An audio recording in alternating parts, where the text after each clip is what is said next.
बिस्मिल्लाहिर्रहमानिर्रहीम। Chapter number 13 में मंडल Fleming model पढ़ रहे थे और इसमें अब हम पढ़ रहे हैं the Mundell Fleming model effect of fiscal policy, monetary policy and trade policy under fix exchange rate. अगर एक्सचेंज रेट फिक्स हो, इससे पहले हमने फ्लोटिंग एक्सचेंज रेट पढ़ा, ठीक है। मंडल फ्लेमिंग यही टॉपिक पढ़ा, लेकिन एक्सचेंज रेट जो था वो फ्लोटिंग था, ठीक है। अब हम एक्सचेंज रेट पढ़ रहे हैं फिक्स एक्सचेंज रेट। ना पहले तो ये जानने की कोशिश करते हैं कि फिक्स एक्सचेंज रेट क्या होता है, ठीक है। इससे पहले हमने फ्लोटिंग एक्सचेंज रेट पढ़ा था। फ्लोटिंग एक्सचेंज रेट जो था वो मार्केट फोर्सेस उसको डिटरमाइन कर रही थी, डिमांड एंड सप्लाई, ठीक है। अब यहाँ पर क्या होगा, इसमें फिक्स एक्सचेंज रेट में क्या होता है, जो सेंट्रल बैंक होता है वो एक्सचेंज रेट को फिक्स कर लेता है, एक ख़ास इस पे वैल्यू पे फिक्स कर लेता है, ठीक है। और फिर डिमांड और सप्लाई उसको नहीं डिटरमाइन करती, बल्कि क्या करता है मार्केट में फिर उसके मुताबिक अगर ये पैसा अप्रिशिएट करता है या डिप्रिशिएट करता है तो वॉल्यूम ऑफ करेंसी मार्केट में ज़्यादा करता है और कम करता है, ठीक है। उसको फिक्स रखने की कोशिश करता है। Under fix exchange rate central bank announces a value, ठीक है, फॉर एक्सचेंज रेट, एक वैल्यू अनाउंस कर लेता है, ठीक है। लेट सपोज वो कहता है कि $1 is equal to 100 yen. Let suppose वो अनाउंस कर लेता है कि $1 is equal to 100 yen. Okay, so no, अब यहाँ पर ये एक्सचेंज रेट फिक्स कर लिया है इसने कि भाई ये एक्सचेंज रेट होगा, मार्केट में जो भी सिचुएशन होगी रेट यही होगा, ठीक है। अब इसमें क्या होता है, अब इसको फिक्स रखने के लिए क्या करेगा, ये सेंट्रल बैंक क्या करेगा, central bank is ready to buy and sell, ठीक है, buy to sell domestic currency to keep the exchange rate at announce level. जो डोमेस्टिक करेंसी है डॉलर, ये इसको फिक्स रखने के लिए भी बताऊंगा कि किस तरह करेगा, ठीक है। इसको मैकेनिज्म देखते हैं। डॉलर को या बाय करेगा या सेल करेगा, ठीक है, किसके लिए, to keep the exchange rate at a fix level, ठीक है। तो exchange rate, fix exchange rate क्या है, the fix exchange rate is an exchange rate where the central bank fix a value of the exchange rate, and to keep it at a constant level the central bank is ready to sell or buy the domestic currency, ठीक है। सो आया आप देखते हैं कि किस तरह ये फिक्स एक्सचेंज रेट काम करते हैं और किस तरह सेंट्रल बैंक इसको फिक्स रखता है, ठीक है। मैं आपको ये समझाता हूँ। सो सबसे पहले तो हम, चूँकि ये चीज़ तो पढ़ रहे हैं ना, ये तो पहले समझ रहे हैं fix exchange rate. Fix exchange rate पढ़ रहे हैं और फिर पहले ये पढ़ रहे हैं कि किस तरह सेंट्रल बैंक एक्सचेंज रेट को फिक्स रखता है, फिर हम ये टॉपिक पढ़ेंगे। अच्छा, तो पहले हम एक्सचेंज रेट को पढ़ते हैं कि किस तरह एक्सचेंज रेट को फिक्स रखा जाता है, किस तरह काम करता है सेंट्रल बैंक, ठीक है। फिर हम पढ़ेंगे ये वाला टॉपिक, ठीक है। अच्छा, 1950 एंड 1960, 50 और 60 में America, United states of America में ये सिस्टम राज था। तो 1950 से 60 तक यूनाइटेड स्टेट्स ऑफ अमेरिका में ये सिस्टम राइट था।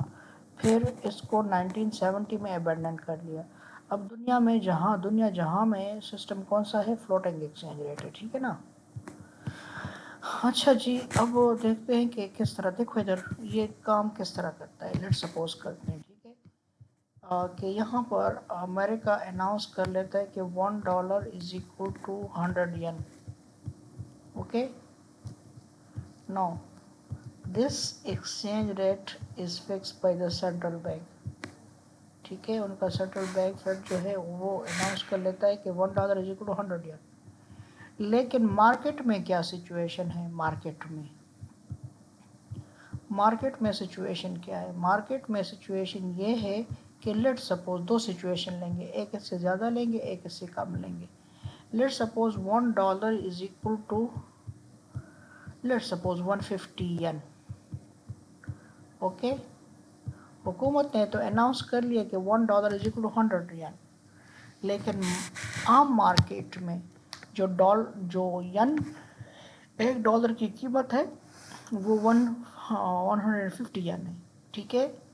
तो इसका मतलब है कि बाज़ार में कीमत ज़्यादा है, बाज़ार में कीमत क्या है, ज़्यादा है, और सेंट्रल बैंक ने उसकी कीमत कम रखी हुई है। सेंट्रल बैंक ने कीमत कम रखी हुई है, बाज़ार में उसकी कीमत ज़्यादा है। अब देखो इधर, अब देखें थोड़ा सा इसको जनरल आर्म एनालिसिस करें, ठीक है। अब एक चीज़ एक मार्केट में ₹1 की 150 मिल रही है, दूसरे मार्केट में $1 की 150 मिल रही है, और दूसरे मार्केट में वो ₹1 की 100 मिल रही है, ठीक है।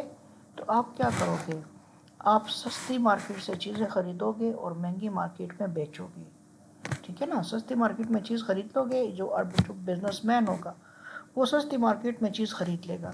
लेट्स सपोज उसने $2 के ओपन मार्केट में $2 के लेट्स सपोज 300 यन खरीद लिए, ठीक है। $2 दिए, $2 दिए और 300 यन खरीद लिए। अब वो क्या करेगा, आ जाएगा सेंट्रल बैंक के पास और सेंट्रल बैंक को कहेगा कि जी ये 300 यन ले लें, 300 यन ले लें, मुझे इसके बदले में डॉलर दे दें। तो सेंट्रल बैंक उसको कितने डॉलर देगा, कितने डॉलर देगा, $3 देगा, ठीक है ना। अब देखो इधर, इस बंदे ने क्या कर लिया, $2 $2 दिए और 300 यन खरीद लिए मार्केट में। इसने $2 के 300 यन खरीद लिए। वही यन ये सेंट्रल बैंक के पास लेके गया और वहाँ से उसने $1 कमा लिया, ठीक है ना। ये क्या कमा लिया, $1। तो $1 कमा लिया, तो अब देखो आर्बिट्रेजर इससे फ़ायदा कमा रहा है, ठीक है ना। अब ऐसे करते हुए ऐसे, क्योंकि मार्केट में एक्सचेंज हो रहा है, ठीक है, तो अगर ये प्रोसेस चलता रहा, लोग मार्केट से यन ख़रीदते रहे और हुकूमत को बेचते रहे और हुकूमत ख़रीदता रहा, तो मार्केट में यन गायब हो जाएंगे। यन की कीमत क्या हो जाएगी, आहिस्ता आहिस्ता आहिस्ता आहिस्ता करके 100 यन पे आ जाएगी, क्योंकि मार्केट से यन गायब होते जाएंगे, तो यन की कीमत कम होती जाएगी। 150 यन लोग खरीदते जाएंगे, मार्केट से यन खरीदते जाएंगे, डॉलर देते जाएंगे, यन खरीदते जाएंगे, तो मार्केट में यन क्या हो जाएगा, महंगा हो जाएगा और फिर $100 पे आ जाएगा। लेकिन ऐसे करते हुए हुकूमत क्या कर रही है, डॉलर सप्लाई कर रही है। क्या कर रही है, डॉलर सप्लाई कर रही है। यन आ रहे हैं किसके पास, यन आ रहे हैं गवर्नमेंट के पास, सेंट्रल बैंक के पास आ रहे हैं, और डॉलर मार्केट में आ रहे हैं। तो यहाँ पर स्टेट बैंक क्या कर रहा है, it is selling the dollar, central bank is selling the dollar, central bank is increasing the supply of dollar in the market to keep the exchange rate at $100। अगर ये नहीं करेगा तो फिर तो दोनों की वैल्यू में फ़र्क होगा। अच्छा देखो इधर दूसरा, अगर यहाँ पर सेंट्रल बैंक $1 ख़रीदता है, लेट सपोज वैल्यू है 100 यन, ठीक है। ये सारी स्टोरी यहाँ लिखी हुई है, अच्छा ये सारी स्टोरी यहाँ लिखी हुई है, आप लोग पढ़ लें। सेंट्रल बैंक अगर $1 100 यन का है, लेकिन मार्केट में जो है, मार्केट में ये $1 की कीमत है 50 यन, ठीक है, 50 यन। अब क्या होगा जी, अब क्या सिचुएशन होगी, ठीक है, अब क्या सिचुएशन होगी, अब लोग क्या खरीदेंगे मार्केट से, अब मार्केट से लोग क्या करेंगे, 50 यन के 50 यन देंगे, 50 यन देंगे, ठीक है। अभी क्या कर लेंगे, लेट सपोज क्या करेंगे, 50 यन मार्केट में 50 यन मार्केट में दे देंगे, ठीक है, 50 यन दे देंगे, और जब 50 यन दे दिया, दे के $1 ख़रीद लेंगे मार्केट में, डोमेस्टिक करेंसी ख़रीद लेंगे, यानी फॉरेन करेंसी नहीं रखेंगे, डोमेस्टिक करेंसी रखेंगे। अब ये डोमेस्टिक करेंसी लेके जाएंगे सेंट्रल बैंक के पास, इसके पास लेके जाएंगे सेंट्रल बैंक, उसको कहेंगे कि जी ये $1 ले ले, मुझे यन दे दें, तो यन देंगे, तो यन उसको कितना देगा, वो 100 यन देगा, ठीक है, क्या देगा, 100 यन देगा। तो उसने कितने कमा लिए, 50 यन कमा लिए, क्या कमा लिए, 50 यन कमा लिए। अब क्या हो गया, अब देखें इधर, अब बाज़ार में किस चीज़ की अभी अभी चूँकि रुपए पे प्रेशर आ रहा है, तो अब रुपए की वैल्यू बढ़ेगी, ठीक है ना। अब रुपए, बाज़ार में लोग रुपए के बदले में रुपया ले रहे हैं, रुपया दे के यन ख़रीद रहे हैं, ख़रीदने के बाद फिर उसको कन्वर्ट कर रहे हैं यन में। तो सेंट्रल बैंक के पास कौन सी चीज़ ज़्यादा होती जाएगी? सेंट्रल बैंक के पास यन कम होता जाएगा, सेंट्रल बैंक के पास यन कम होता जाएगा।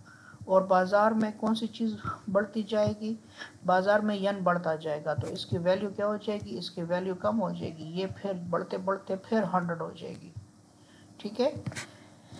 सो यहाँ देख लें, अगर फिर देखिए, अगर सेंट्रल बैंक अनाउंस करता है $1 इज इक्वल टू 100 यन, दो किस्म के रेट हो सकते हैं, एक इस रेट से कम और एक इस रेट से ज़्यादा, ठीक है। लेट सपोज अगर वैल्यू इस रेट से ज़्यादा है मार्केट में, यानी एक्सचेंज रेट ज़्यादा है, ठीक है। अगर मार्केट रेट से एक्सचेंज रेट ज़्यादा है, market exchange rate central bank से ज़्यादा है, और दूसरा है market exchange rate central bank से कम है, दो सिचुएशन हो सकती हैं, ज़्यादा भी हो सकता है, कम भी हो सकता है। अब इसको इक्वल करने के लिए, इसको इसके इक्वल करने के लिए, ठीक है, मार्केट रेट और सेंट्रल बैंक का रेट इक्वल करने के लिए, जब ज़्यादा होगा तो इसमें क्या करेगा, वो डॉलर की सप्लाई बढ़ाएगा, मार्केट में डॉलर क्या करेगा, सेल करेगा और यन खरीदेगा, ठीक है। क्या करेगा, डॉलर कौन खरीदेगा, central bank, central bank dollar sell करेगा, ओके, सेल करेगा, और क्या खरीदेगा, यन खरीदेगा। और यानी इसमें हम क्या कहेंगे, the supply of domestic currency will increase, ठीक है। जो आपका LM कर्व है वो राइट को शिफ्ट करेगा, supply of money, supply of dollar will be increase to keep the exchange rate fixed. The central bank will sell the dollars and will purchase the foreign currency. इसी तरह अगर exchange rate कम होगा, अगर exchange rate कम होगा market में, तो वो क्या करेगा, it will sell the foreign currency in the market, वो बढ़ाएगा, फॉरेन करेंसी को बढ़ाएगा, और क्या करेगा, डॉलर ख़रीदेगा। जब डॉलर ख़रीदेगा सेंट्रल बैंक, तो यहाँ पर LM कर्व राइट को लेफ़्ट को शिफ्ट करेगा। फिर सुने, अगर सेंट्रल बैंक अपना एक्सचेंज रेट को फिक्स रखता है तो वो मार्केट को देखता है, मार्केट में आया एक्सचेंज रेट ज़्यादा है या कम है उसके रेट से, अगर ज़्यादा होगा तो डॉलर सेल करेगा, सप्लाई ऑफ डॉलर या जो होगी डोमेस्टिक करेंसी वो बढ़ाएगा। इसी तरह यहाँ पर अगर, ठीक है, मैं आपको बता दूँ, लेट सपोज ये LM कर्व है, LM कर्व है, ये आपका IS कर्व है, okay, this is exchange rate, this is Y, okay. अब देखो इधर, अगर दोनों मार्केट रेट और ये तो बराबर फिर तो ठीक है, लेकिन अगर मार्केट रेट ज़्यादा है, अगर मार्केट रेट क्या है, ज़्यादा है, ठीक है, अगर मार्केट रेट ज़्यादा है,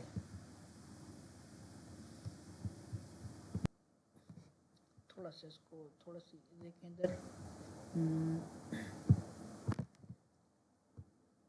देखें इधर इस तरह कर लेते हैं। लेट सपोज ये हमारे पास IS कर्व हो गई, ओके, यहाँ पर ये मार्केट, ठीक है, मार्केट ये LM कर्व है, ओके, ये यहाँ पर मार्केट, हाँ, LM आ गया, ये एक्सचेंज रेट है, ये कौन सा एक्सचेंज रेट है, ये आपका actual exchange rate, market exchange rate है, क्या है, market exchange rate, okay, this is the market exchange rate.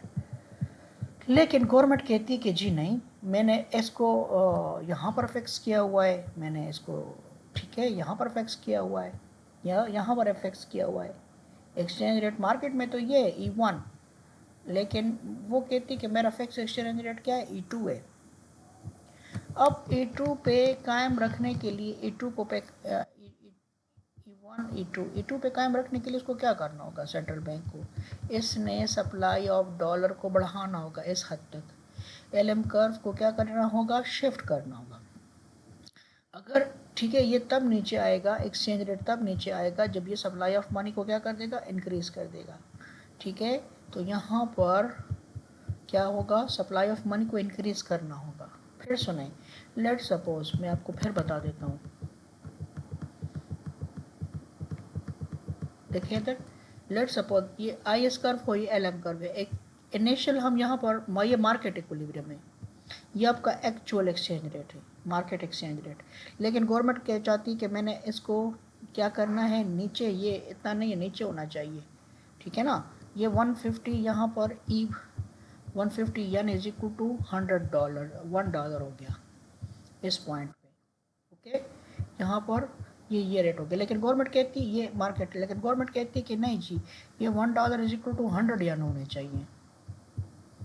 अब अब क्या होगा, अब क्या होगा, अब सेंट्रल बैंक क्या करेगा, सेंट्रल बैंक लोगों से यन खरीदेगा। लोगों से क्या खरीदेगा, 150 में जो मार्केट में खरीद रहे हैं ना, वो लोगों से खरीद लेगा और डॉलर बढ़ा देगा। तो डॉलर बढ़ा देगा, तो जब डॉलर बढ़ा देगा तो यहाँ पर सप्लाई ऑफ डॉलर बढ़ जाएगी, तो ये एक्सचेंज रेट आपका इधर आ जाएगा। तो आपकी नेशनल इनकम Y1 से Y2 हो जाएगी, एक्सचेंज रेट कम हो गया और नेशनल इनकम बढ़ जाएगी। ठीक है, सो ये एक्सचेंज रेट हो जाएगा। सो सेंट्रल बैंक किस तरह फिक्स रखता है, सप्लाई ऑफ डॉलर्स को इंक्रीज कर दिया। अगर मार्केट रेट ज़्यादा होगा, डोमेस्टिक मार्केट रेट ज़्यादा होगा सेंट्रल बैंक से, तो central bank supply of money को, सप्लाई ऑफ डॉलर्स को बढ़ाएगा। ये फर्स्ट केस हो गया। दूसरा केस देख लें, दूसरा केस देख लें। लेट सपोज करते हैं this is IS curve, okay, and this is the LM curve. Okay, this is the LM curve, ये LM कर्व हो गया, सही है। अब देखें इधर, लेट सपोज करते हैं ये मार्केट एक्सचेंज रेट हो गया,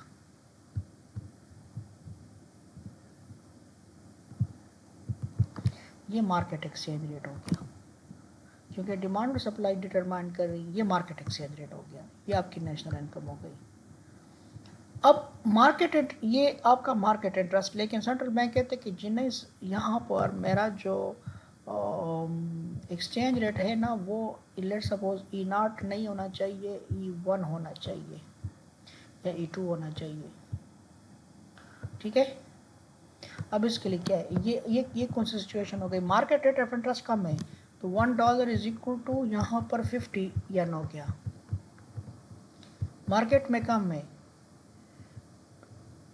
ऑफिशियली जो है ना, ऑफिशियली उसका रेट क्या है, $1 इज इक्वल टू 100 यन।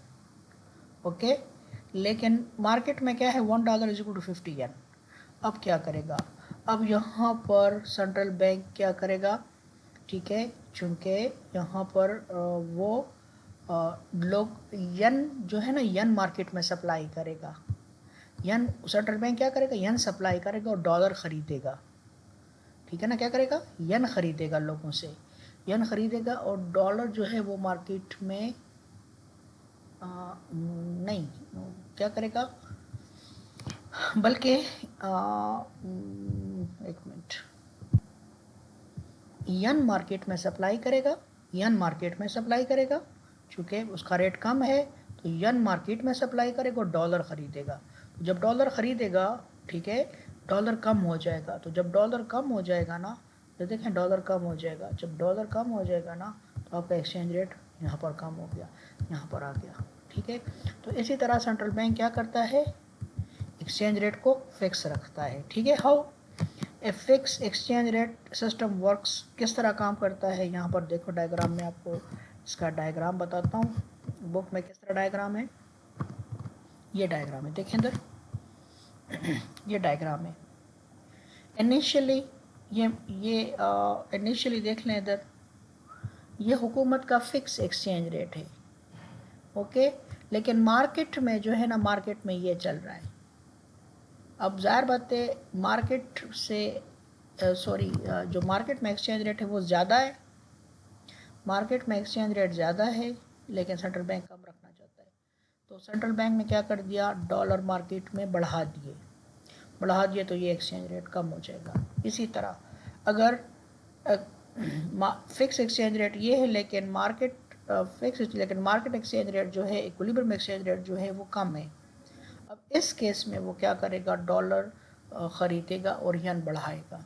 ठीक है, सो ये इस तरह हम एनालिसिस करेंगे फिक्स एक्सचेंज। अभी तक हमने पॉलिसी नहीं पढ़ी, ना फिस्कल पॉलिसी पढ़ी है, ना मॉनेटरी पॉलिसी पढ़ी है, ना ट्रेड। ये सिर्फ हमने ये देख लिया कि how fix exchange rate is work, how central bank keep the exchange rate fix, how the central bank keep the exchange rate fix, किस तरह करती है वो, डॉलर की सप्लाई को किस तरह बढ़ाती है और कम करती है ताकि एक्सचेंज रेट क्या रहे, फिक्स रहे। ठीक है, नेक्स्ट लेक्चर में हम फिस्कल पॉलिसी और मॉनेटरी पॉलिसी को देखते हैं। ठीक है।